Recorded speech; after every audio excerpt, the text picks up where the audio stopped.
मैंने कहा था एक क्वीन, लेकिन अगर कहानी में दो क्वीन निकल आए तो क्या कहना। एक रफ्तार और ऊंचाई की। मैं जानना चाहता हूं कितनी ऊंचाई होती है राफेल की जब आप ऊपर होते हैं, और रफ्तार कितनी होती है। इससे पहले कि मैं मुंबई की रफ्तार की तरफ बढ़ूं, पहले मैं वो जानना चाहता हूं कि जो असल की रफ्तार और ऊंचाई है वो कितनी होती है। जो एक्चुअल हम उड़ पाते हैं वो 50,000 फीट तक जाते हैं। 50,000 फीट। थोड़ा थोड़ा थोड़ा थोड़ा थोड़ा थोड़ा लगा के आपने एक साथ बता दिया। 50,000 फीट। और रफ्तार? और जो हम सबसे ज्यादा तेज जा सकते हैं वो 1800 kmph है। 1800 kmph kilometre. Oh my God, 1800 kilometre. मतलब मैं ऐसे ऐसे नहीं कर पाएंगे, आपका राफेल निकल गया। ऐसे देखते हैं और वो निकल जाता है। ओह, और आप से गुफ्तगू होगी आज, बातचीत आपसे भी। आप भी सवाल जरूर पूछेगा उनसे जो आपके जहन में आए, लेकिन कंगना पहले आपसे शुरुआत करते हैं। और कई बातें हैं कि एक फिल्म आ रही है आपकी तेजस, बड़ी चर्चा है, उसमें एक कैरेक्टर है तेजस गिल, और आप जब वो हेलमेट लेके जब वॉक कर रही हैं तो मुझे बिल्कुल ऐसा ही लग रहा था जब वो रेड कार्पेट से आप सबसे पहले तो गुड आफ्टरनून एवरीवन। आप मुझे ना मैडम के सामने शर्मिंदा कर रहे हैं।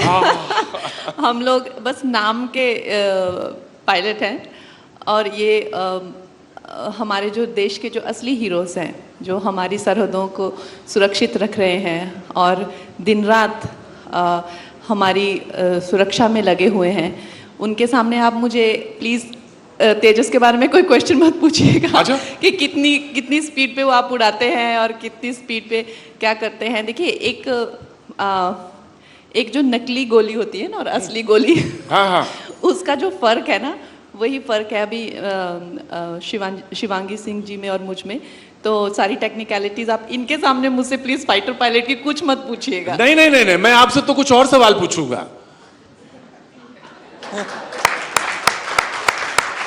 और अगर देखिए साहब, एक बात है, इन्होंने ही कहा है, मैंने कुछ नहीं कहा कि सवाल पूछिएगा, और अगर आप सोते रहे तो मैं बिल्कुल सवाल नहीं पूछूंगा। तो प्लीज मुझे बताइए कि आप जग रहे हैं।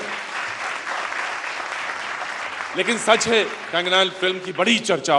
मैंने देखा उसका जो डायलॉग है, ओह क्या कमाल का डायलॉग जो आपने बोला है उसमें, शुरुआत एकदम ओपन, वो जो उसका प्रमोशन, भारत को छेड़ोगे तो छोड़ेंगे नहीं।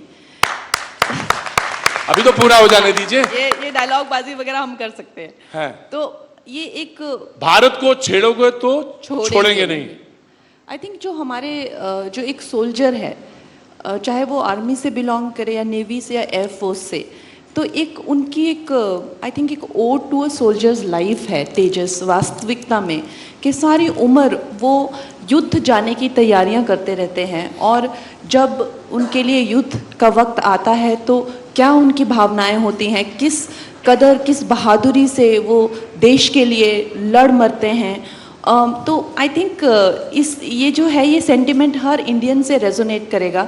और हमारे जो प्रोड्यूसर हैं रॉनी स्क्रूवाला जी, उन्होंने उससे पहले भी उरी फिल्म बनाई है, वो भी काफ़ी बड़े देशभक्त हैं। तो ये हम सब देशभक्तों ने मिलके एक हमारी तरफ से एक ओड है ये, जो हमारे डिफेंस फोर्सेस हैं। बिल्कुल, मैं देशभक्त पे ही आऊँगा, मैं बिल्कुल वही सवाल रखूँगा आपसे। लेकिन मैं एक सवाल आपसे जानना चाहता हूँ। आप अभी कुछ दिन जैसे वो जिक्र कर रही थी ना, आप कुछ दिन पहले की बात है, वो चीन से टेंशन जरा एक्सकलेट हो गया। मैं लेह में था उस वक्त, मैं लेह में था, एक्सकलेट हो गए, और आप पता चला राफेल ने पहली बार उड़ान भरी वहाँ पे। तो उड़ान भरते समय मैंने एक पूछा, मैंने किसी माउंटेनरिंग से कि जब आप माउंट एवरेस्ट पे पहुंचे, आपने वो फतेह की और आपने फ्लैग लगाया, तो क्या दिमाग में था? मैं वही जानना चाहता हूँ, उस वक्त आपके जहन में क्या था? जब हम फ्लाई करते हैं तो जब ये सिचुएशन हुआ, उस टाइम पे बहुत ही, अगर मैं फ्रैंक होके बोलूँ तो मैंने सब कुछ रिवाइज कर लिया जो मुझे सिखाया गया था अपनी ट्रेनिंग में, कि how to fight, what to do, अगर एट दिस मोमेंट अगर कुछ हुआ तो मुझे क्या करना चाहिए।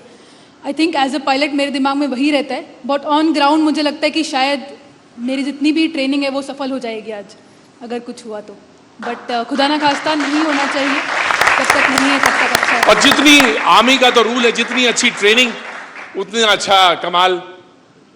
और मैं वही बात कर रहा हूँ। लेकिन आपने जब ये फिल्म करी तो लोगों ने कहा कि आपकी पर्सनालिटी से बिल्कुल एक फाइटर वाली जो भूमिका है ना आपकी, वो पर्सनल जिंदगी में भी और आसपास वो दिखती है। तो आप फाइटर हैं सच में? आई थिंक वो एक एस्पेक्ट है जो मैं कहूँगी कि मैम में और मुझ में सेम है, कि हम लोगों की फाइटिंग स्पिरिट और देश के लिए कुछ करने का जज्बा, देश के लिए लड़ने मरने का जज्बा, वो मुझ में भी है। तो इस करके ऐसे कैरेक्टर्स मुझसे ज़्यादा रेजोनेट करते हैं, मैं ज़्यादा आइडेंटिफाई कर पाती हूँ इस कैरेक्टर से। वो जो डायलॉग था ना आपका कि भारत किसी को छेड़ता नहीं, और अगर कोई भारत को छेड़े तो भारत उसे छोड़ता नहीं, प्रधानमंत्री ने ये बोला था।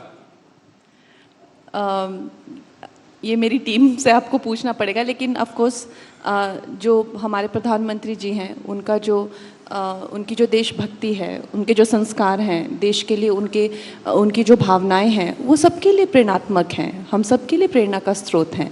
और आज जिस तरह से वो चाहे सर्जिकल स्ट्राइक्स हों, चाहे फ्रंट फुट पे किसी भी एनिमी को, पाकिस्तान को, चीन को जवाब देना हो, ये नया भारत का जो दौर है, जो उरी में भी बताया गया था कि ये नया भारत है, ये घर में घुस के मारेगा, तो वो भी मुझे लगता है ये अमृतकाल का ही दौर है। तो उनसे प्रेरणा सभी लेते हैं, हम डेफिनेटली उनसे प्रेरणा लेते हैं। और ये नया भारत है, घर में घुस कर मारेगा, और जब इस पे लोग सवाल उठा लेते हैं तब आपको बहुत गुस्सा आता है, तब तो आप ट्विटर उठा लेती हैं, वही आपका गांडीव है।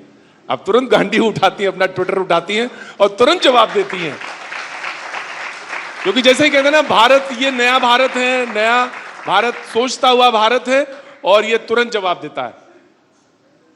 देखिए, हमें आजकल इस दौर में आई थिंक जो महिला सशक्तिकरण का जो दौर है, तो डेफिनेटली कुछ लोगों को आपत्ति होती है कि क्यों महिलाएं जो है इस तरह से बहस करती हैं या जवाब देती हैं, लेकिन उसी तरह से बहुत सारे ऐसे लोग भी हैं जो इनकरेज करते हैं, कहीं ना कहीं हमारे लिए भी प्रेरणा का स्रोत है। तो मुझे लगता है ये भी नया भारत है, यहाँ की जो लड़कियाँ हैं वो लड़कों से कम नहीं है।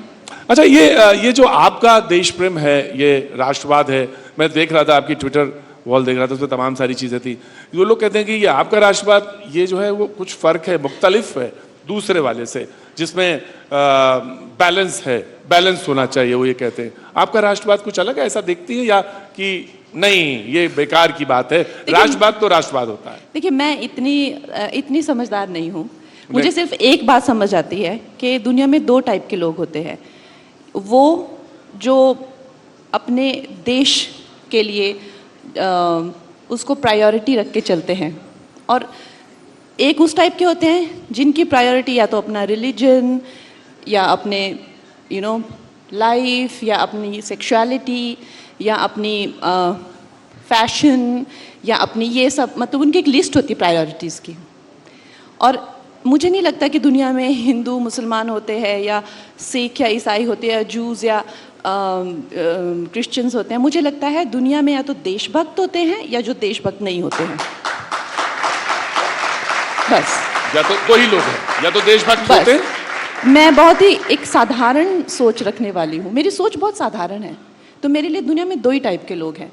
ये जो बातें बनाते हैं ना, बैलेंस बनाओ, ये करो, वो करो, उन लोग के पास लंबा लिस्ट है। जैसे मिसाल के तौर पे सेकुलर होना, हाँ, ये लोग बातें बनाते हैं ना, घुमाते हैं ये लोग। सेकुलर होना, अगर देश पे अटैक हो जाए तो एक थप्पड़, एक गाल पे पड़े तो दूसरा थप्पड़ भी गाल भी दे दो। वो तो गांधी जी ने कहा था। नहीं, ये वो तब तक कह रहे हैं जब तक पड़ोसी के गाल को थप्पड़ पड़ रहा है। जब अपने गाल पे थप्पड़ पड़ेगा तो वो नेता बोस के फिर वो तक में सुनाएंगे कि मेरे घर की चीज़ें अब लेके जा रहे हैं, मेरी बहू बेटियों को लेके जा रहे हैं, तो अब वो लोग हिंसा करेंगे। तो ये दोगले लोग हैं। जब तक पड़ोसी के साथ ऐसा हो रहा है, जब तक सरहदों पे सैनिकों का खून बह रहा है, तब तक वो इस तरह की बातें करते हैं कि अहिंसा परमो धर्म। तब तक वो इस तरह की बातें करते हैं कि हम लोग जो है वो, चाहे पाकिस्तान हो गया, चाइना हो गया, इनके जो सिविलियंस हैं, ये तो बड़े प्यार करते हैं भारत को। इस तरह की वो आपको डिफरेंट कई चीज़ें बताएंगे और आपको गिल्ट फील कराएंगे कि आप में जो है, जब दूसरा देश आपको दुश्मनी कर रहा है आपसे, आप में जब दुश्मनी की भावना आती है उनसे लड़ने की, जो कि आपका सर्वाइवल इंस्टिंक्ट है, हर इंसान में होना चाहिए और होता ही है। अगर आप उसको मेंटल स्ट्रक्चर से दबाएंगे नहीं, मेंटली उसको सप्रेस नहीं करेंगे, तो एक ऑर्गेनिक और natural primitive tendency of a human is to survive.